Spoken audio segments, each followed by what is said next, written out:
अहोबिलम में आज हम दर्शन करने वाले हैं भगवान नरसिम्हा के 9 मुख्य तीर्थ स्थलों की, जहां पर वे स्वयंभू हैं, यानी वे स्वयं ही प्रकट हुए हैं, उन्हें किसी ने यहाँ पर स्थापित नहीं किया। तो सबसे पहले हमने दर्शन किए करंज नरसिम्हा के। यहाँ पर इन्हें करंज नरसिम्हा इसलिए कहा जाता है कि इस करंज के वृक्ष के नीचे हनुमान जी ने श्री राम जी की दर्शन की अभिलाषा के लिए तपस्या की थी और उनकी तपस्या से खुश होकर नरसिम्हा भगवान प्रकट हुए। लेकिन उनके श्री राम के प्रति डिवोशन को फुलफिल करने के लिए उन्होंने एक हाथ में बाण और एक हाथ में धनुष को धारण किया। तो ये जो करंज नरसिम्हा का मंदिर है ये बताता है जो नरसिम्हा भगवान हैं और श्री राम दोनों एक ही हैं, दोनों विष्णु भगवान के अवतार हैं, दोनों में कोई भेद नहीं है।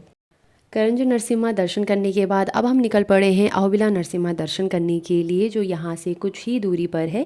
और अहोबिला का अर्थ होता है कि व्हाट अ स्ट्रेंथ, यानी कितनी ज़्यादा अपार असीम शक्ति। तो ये जो मंदिर है भगवान नरसिम्हा की अपार असीम शक्ति का प्रतीक है, जहाँ पर उन्होंने प्रहलाद महाराज की रक्षा के लिए अवतार लिया। और भगवान नरसिम्हा यहाँ पर एक नेचुरल केव के अंदर अपने उग्र स्वयंभू रूप में प्रकट हुए हैं।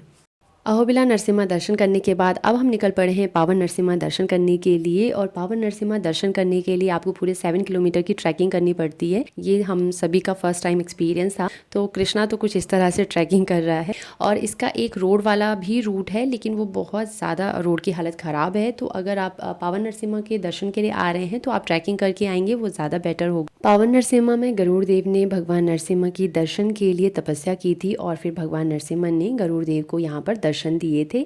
और यहाँ पर नरसिंह भगवान लक्ष्मी जी के साथ विराजमान हैं। और साथ ही महाराज जी ने यह भी बताया कि द्वापर युग में ये वही स्थान है जहाँ पर भगवान कृष्ण पांडव को लेके दर्शन के लिए आए थे।